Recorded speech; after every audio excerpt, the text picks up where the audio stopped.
on assiste à une sorte de retournement de veste ou de Gandora. Et ma question est la suivante. Est-ce que vous vous considérez encore comme un opposant? Impossible de déterminer sans interroger l'homme politique, président national du Front du Salut national du Cameroun. Opposant aux premières heures du retour au multipartisme, vous avez accepté le poste de ministre des Transports dans le gouvernement du 29 novembre 1992. Ceci après, on va dire, une fin de décennie 80 plutôt heurtée dans vos rapports avec le pouvoir en place. Et depuis votre retour aux affaires, le 30 juin 2009, comme ministre de la Communication à l'époque, vous êtes pratiquement plus biaïste que les militants du RDPC. Alors, en dormant, pour ainsi dire, dans le lit de l'adversaire et peut-être même en dînant avec votre ennemi politique, on assiste à une sorte de retournement de veste ou de Gandora. Et ma question est la suivante.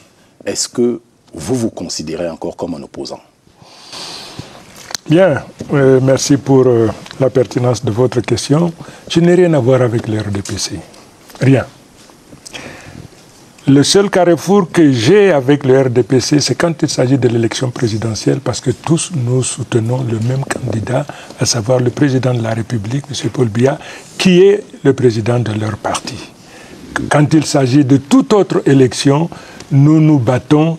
Nous sommes ce qu'on peut appeler maison commune, chambre à part. La maison étant le chef de l'État, et puis chaque parti ayant donc sa bannière, et c'est sous sa bannière que le parti... Donc ne me parlez pas du RDPC. Et donc vous êtes un opposant?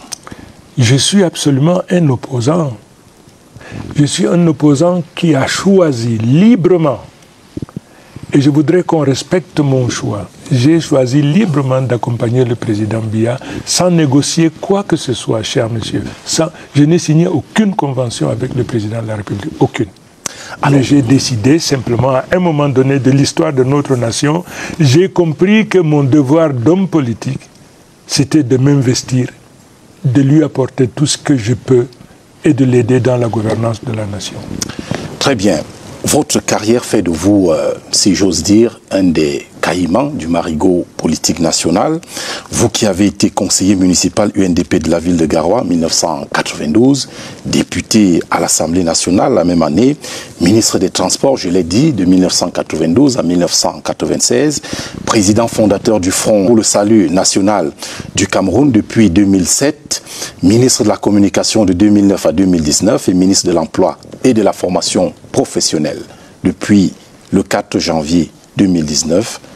Êtes-vous prêt à compléter ce CV, votre CV, en 2025 pour couronner en quelque sorte votre carrière au sommet?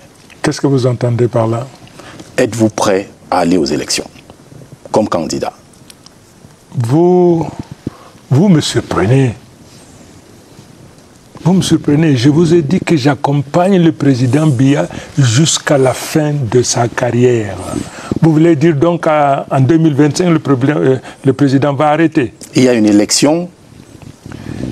Mon engagement, c'est d'accompagner l'homme, le chef de l'État. Tout au long de sa carrière, nous avons dit que nous souhaitons longue et heureuse jusqu'à la fin. Si en 2025, le président Biya se porte candidat, je n'ai pas remis en cause mon engagement à le soutenir. Je ne l'ai pas remis en cause. Mais s'il n'est pas candidat, vous foncez. Non, mais ça, c'est votre problème. Le mien, je le garde avec mes militants, avec mes sympathisants. C'est pour l'information de nos publics. En tout cas, ma dernière question, vous y avez apporté déjà une réponse en quelque sorte, parce qu'on observe des batailles de positionnement. Et là-dessus, il y a au moins deux camps. Ceux qui disent, après Paul Biya, nous partons tous avec lui et nous passons la main à une nouvelle génération. Et il y a un deuxième groupe qui dit, après Paul Biya, c'est moi, notamment donc des opposants. Et on se serait attendu qu'en tant qu'opposant, vous soyez de la deuxième catégorie. Pourquoi voulez-vous choisir à ma place? Pourquoi voulez-vous choisir à ma place? C'est la logique. J'avais 14 ans, cher monsieur, quand j'ai commencé à flirter avec la politique. 14 ans.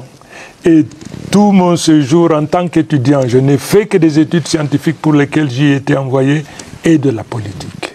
Je suis probablement l'un des plus anciens, sinon l'un des plus vieux dans ce domaine-là. Comme on dit, on n'apprend pas à un singe à faire la grimace. Permettez que dans le retrait, dans le secret du silence, dans la méditation, dans l'observation, que mes militants et moi, qu'on se recueille et qu'on décide de l'avenir de notre parti, le moment venu. Vous anticipez, c'est vrai, gouverner c'est anticiper, mais quand il s'agit de la politique et de Chiroma, il y a toujours des limites. Est-ce que Biya va continuer ou pas? Biya continue, je l'accompagne. Biya ne continue pas, là les militants vont décider du devenir du parti et de leur président. En attendant cette décision, quoi qu'il en soit, vous serez toujours le bienvenu sur la CRTV. Merci d'avoir accepté l'invitation du directeur général. Je vous remercie beaucoup. Dites toutes mes amitiés au directeur général. Je suis revenu à la CRTV que je connais, que j'ai gouverné pendant 10 ans. Bon, vous faites ce que vous pouvez, hein, parce que cette maison mérite davantage. Vous êtes en train de donner le meilleur que vous pouvez, en particulier les techniciens qui vont chacun au fond de son âme pour y puiser le meilleur afin de maintenir en vie ce qui a tendance plutôt à vous abandonner. Merci également pour votre professionnalisme. Nous souhaiterions simplement que la jeune génération copie un peu, s'appuie un peu sur ce que vous êtes en train de faire. Je vous remercie beaucoup. C'est nous, Monsieur le Ministre. Mesdames et Messieurs, merci de votre fidélité renouvelée à Actualité Hebdo. Prenez soin de vous-même et prenons tous soin de notre beau pays. Toute personne qui vous invite à voter pour une chose déjà reconnue comme étant la cause de votre mal-être, c'est lui votre ennemi. Est-ce qu'on se comprend?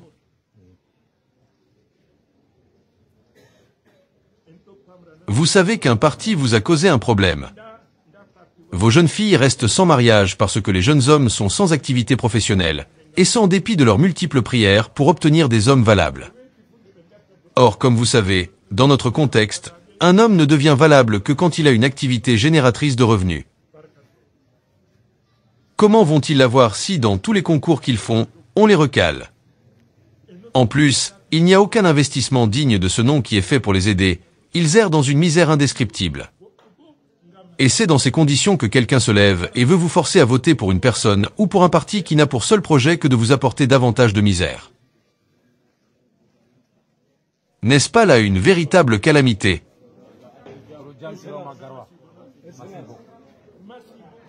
Seule votre prise de conscience peut vous protéger de cette calamité.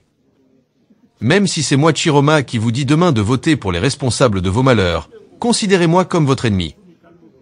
Ce que vous me voyez faire, c'est parce que je serai devant vous. Demain ou après-demain, je serai de retour ici parmi vous. Je n'ai rien d'autre qui m'est plus cher que vous. Certes, on n'a pas pu vous sortir de la misère hier, mais aujourd'hui, si on s'unit, si nous nous mettons ensemble, on peut le faire. Vous sortirez de vos souffrances. Comme je vous l'ai dit, il a plu par la volonté de Dieu, mais Dieu ne viendra pas semer à notre place. Il est temps que chacun fasse son travail, s'inscrire sur la liste électorale et obtenir sa carte pour faire un choix audacieux qui nous sortira de la misère de ces 42 ans.